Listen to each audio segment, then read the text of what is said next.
A, B y C. Los segmentos, el segmento AB, el segmento BC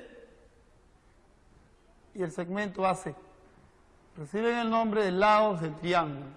¿Ya? Entre estos dos elementos hay una correspondencia. Como este vértice no se encuentra en esta línea, entonces a la longitud de este segmento se le asocia el valor de A minúscula, aquí el valor de B minúscula y esto C minúscula.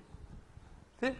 O sea, la notación, se dibuja un pequeño triángulo y luego se colocan los vértices, no importa el orden alfabético, eso es lo de menos, podemos escribirlo así, triángulo ABC.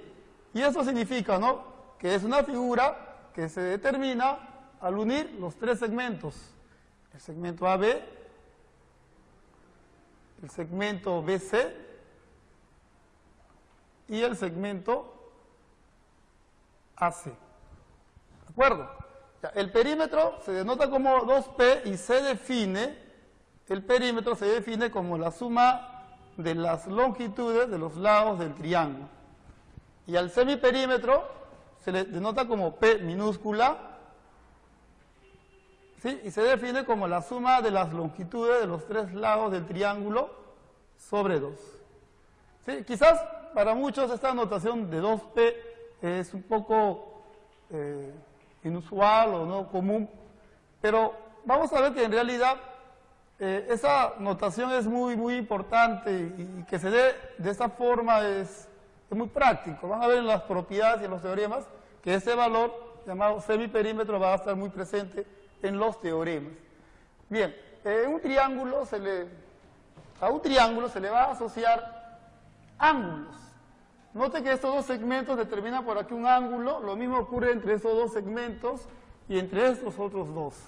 A estos ángulos determinados por esos segmentos se le va a llamar ángulos internos. ¿Sí? Aquí estoy considerando las medidas de los ángulos internos. Uno de ellos es alfa, el otro es beta y el otro es teta. Ojo, aquí los ángulos internos son el ángulo BAC, ABC y CBA. Pero aquí solo estoy considerando, para ser un poco prácticos, sus medidas, ¿no? Alfa, beta y teta. Algo similar ocurre con los ángulos externos, pero para ello deben recordar lo que se hizo en la clase pasada. ¿Recuerda? La clase pasada, cuando se tiene aquí dos rayos opuestos, a este par de ángulos se les denomina par lineal, ¿no?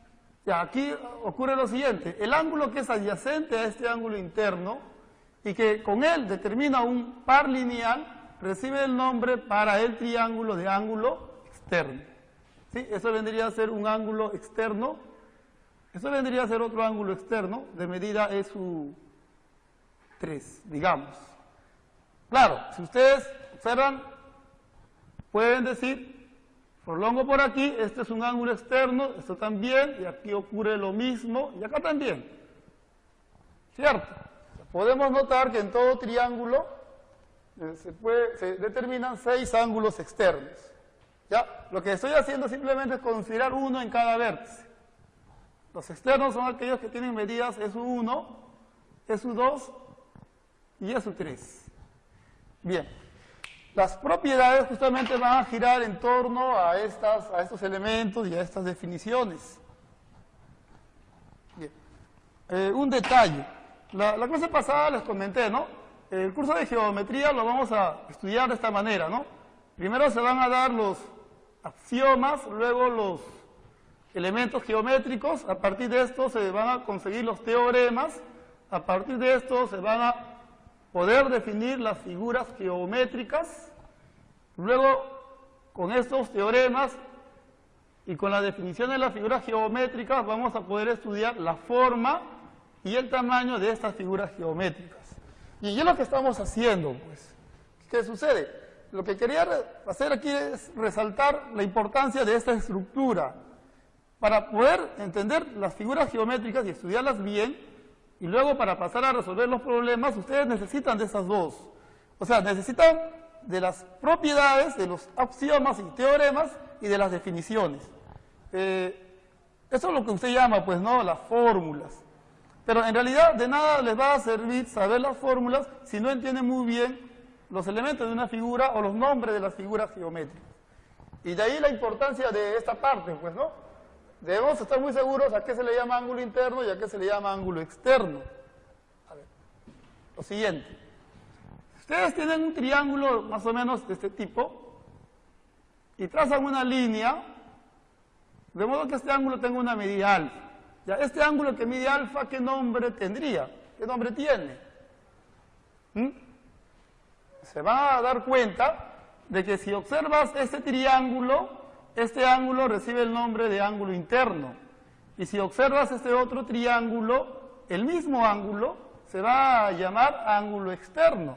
Notan que el nombre de la figura depende de qué otra figura estás observando. Ya, pues, a eso iba cuando les digo, necesitas saber los teoremas, las fórmulas, pero también los nombres de las figuras. ¿Sí? ¿Por qué? Es que si usted le llama ángulo externo a esto, ángulo externo es porque estás observando esta figura. Y si estás observando esta figura es porque allí podrías aplicar el teorema del ángulo externo. ¿Sí? O si le llamas a esto ángulo interno es porque en este triángulo podrías utilizar la propiedad asociada a los ángulos internos. ¿Se da cuenta? Esa es la idea. Que sepas el nombre para que luego sepas qué teorema vas a utilizar. ¿Ya? Para mí es muy importante que ustedes entiendan esta estructura que les di en la clase pasada. Bien, veamos por aquí. Primera propiedad, es una propiedad, primer teorema, un teorema conocido por todos ustedes, ¿no? La suma de las medidas de los ángulos internos de cualquier triángulo siempre nos debe dar 180. Y la medida de cualquier ángulo externo, por ejemplo, este ángulo que mide su 1, siempre es la suma de las medidas de dos internos que no estén a su lado, que no sean adyacentes con él. O sea, para hallar el valor de esto tendrías que sumar estos dos valores. Sería beta y teta. Bien. Unos ejemplos, por aquí. A ver, observen. Tienes aquí un triángulo. Ustedes trazan la bisectriz de este ángulo y luego una línea, de modo que este ángulo tenga la misma medida con este otro. La pregunta es, ¿cuánto mide este ángulo? Si este otro mide, por decir, se me ocurre poner 110 grados. Listo, 110. A ver, otro ejemplo por aquí. Tienes aquí un triángulo, una línea por aquí, ¿de acuerdo? Otra línea por aquí y esta otra línea. Este ángulo mide alfa, esto mide el doble, esto mide x, esto mide el doble, esto mide beta y esto mide el doble. Entonces, si aquí el ángulo mide teta y esto también, la pregunta es cuánto es el valor de x. ¿Cuánto vale x? A ver.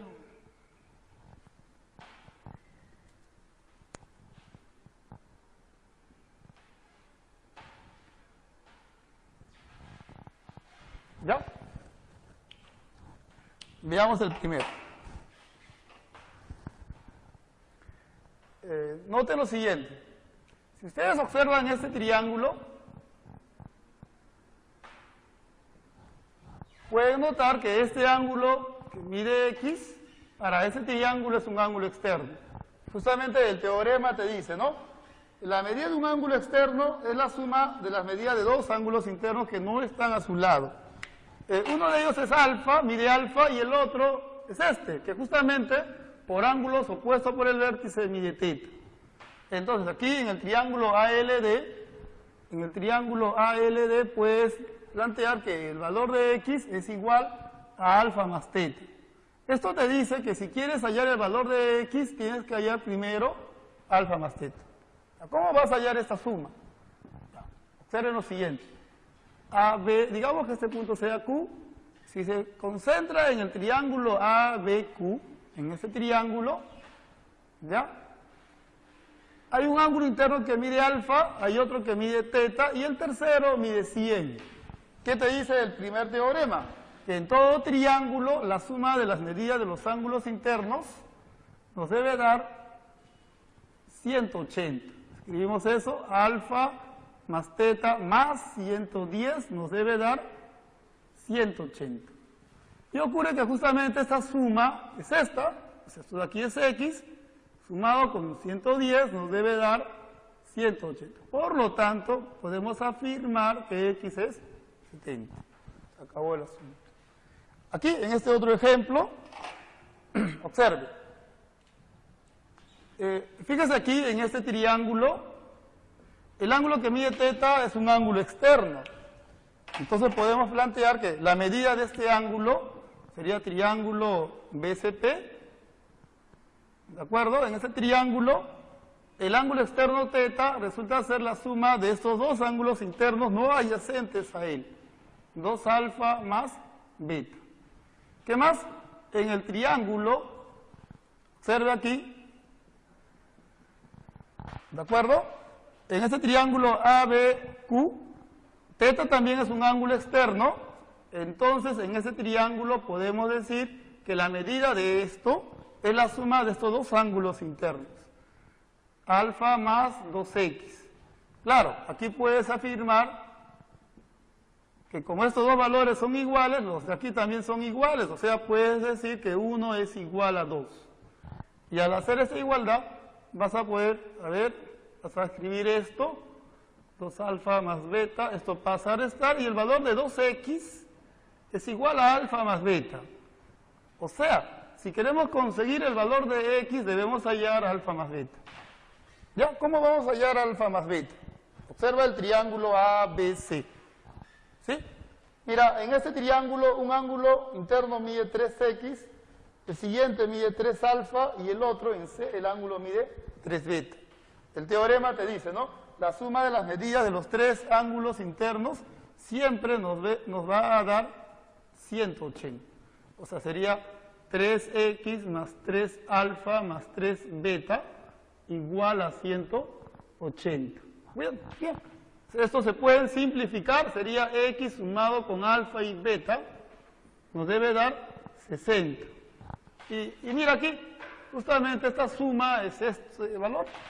Así que eso puede ser reemplazado por 2x. Sumado con x nos debe dar 60. Por lo tanto, el valor de x, ¿sí?, tendría que ser 20. ¿Listo? ¿De acuerdo? Bien.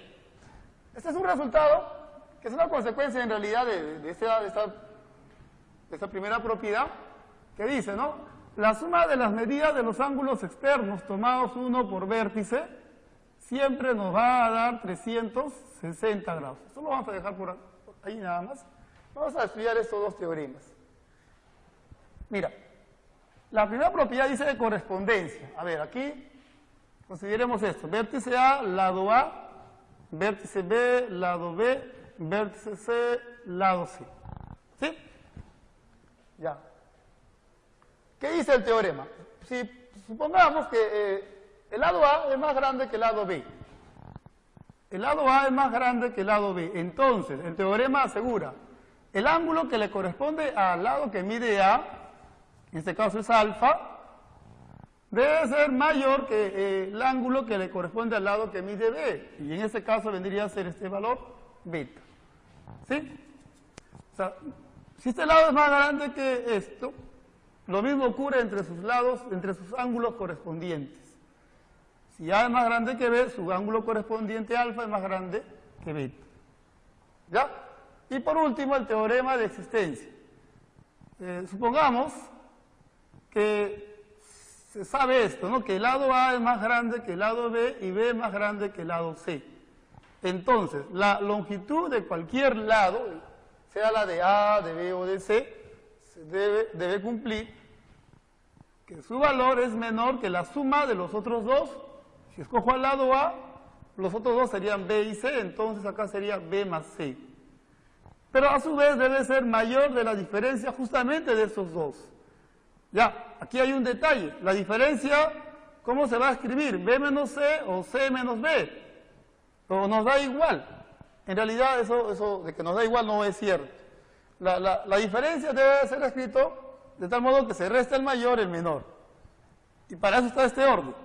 De los dos se sabe que B es mayor que C. Por lo tanto aquí debe ser B menos C. Listo. Bien, ahora un detalle. Anteriormente, le hablo hace 3 años atrás, 2 años atrás más o menos, aquí en la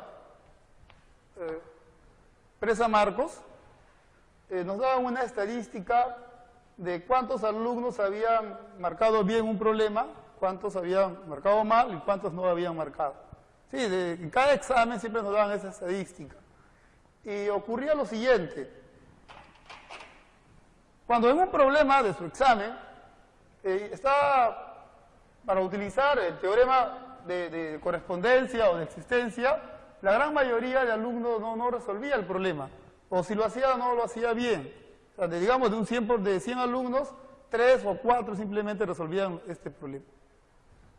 ¿Cuál es el detalle? El detalle está en que la mayoría de alumnos no entiende el teorema o en todo caso no sabe cuándo usar el teorema. Bien, les doy una sugerencia. Es muy fácil saber cuándo va a utilizar estas dos propiedades. Si en su problema aparece la palabra entero o una variante de ella, o sea, menor valor entero, mayor valor entero o número de valores enteros, es porque en la mayoría de esos problemas se va a utilizar o bien la propiedad de correspondencia o la de existencia. Si usted gusta, revise su boletín, se va a dar cuenta que ahí en el problema 6 aparece la palabra entero y en el problema 7 también aparece esa palabra. Entonces ya más o menos tienes la idea de qué propiedad, qué teorema se va a utilizar para resolver esos problemas. ¿Sí? Bien. Por aquí vamos a plantear unos ejemplos que nos van a permitir entender mejor estos teoremas. A ver.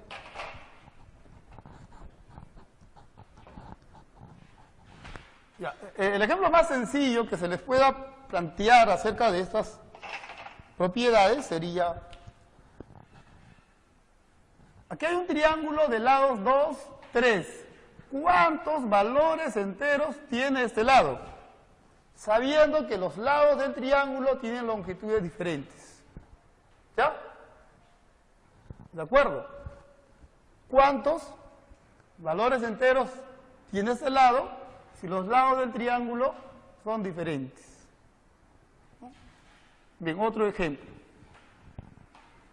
Aquí hay un triángulo y por acá tienes una línea, de modo que este ángulo tenga la misma medida con él. Bien, digamos que este lado mide 4 y este otro lado mide 5. Pregunta, ¿cuántos valores enteros tiene este lado?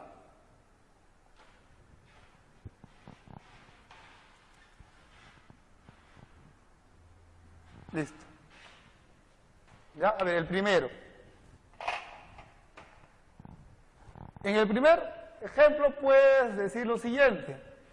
Profe, fácil. Si yo quiero hallar la longitud de un lado, por el teorema de existencia, la longitud de ese lado debe ser menor que la suma de los otros dos, menor que 5 y mayor de la diferencia de esos dos, o sea, mayor que 1. Y observando esos valores, vas a poder decir que el valor de x puede ser 2, puede ser 3 y puede ser 4. Fácil. Entonces x tiene 3 valores, pero no es así. Porque recuerda que hay una condición que dice los lados del triángulo deben tener longitudes diferentes. Así que no puede tener el valor de 2 porque sería igual con él. No puede tener el valor de 3 porque sería igual con él. Entonces el único valor que puede tomar es 4. ¿Cuántos valores enteros tiene x? 4. Un solo valor. Aquí. ¿Cuántos valores enteros tiene x? Claro, uno dirá, es fácil. En este triángulo digo